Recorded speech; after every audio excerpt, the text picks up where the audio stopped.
পুরান ঢাকায় পাথর মেরে ভাঙাড়ি ব্যবসায়ী সোহাগ হত্যায় আরও ৩ আসামি আদালতে জবানবন্দি দিয়েছেন। বুধবার ঢাকার আলাদা ৩টি মেট্রোপলিটন ম্যাজিস্ট্রেট আদালত তারেক রহমান রবিন, নান্নু কাজী ও রিজওয়ান উদ্দিনের জবানবন্দি রেকর্ড করে। জবানবন্দির রেকর্ড শেষে ৩ আসামিকে কারাগারে পাঠানোর আদেশ দেয়া হয়।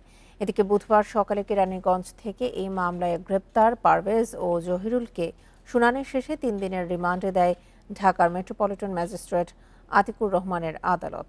এর আগে মামলার ১১ আসামির মধ্যে লম্বা মনির, আলমগীর, টিটন, সজীব ও মহিন আদালতে দায় স্বীকার করে জবানবন্দি দেন।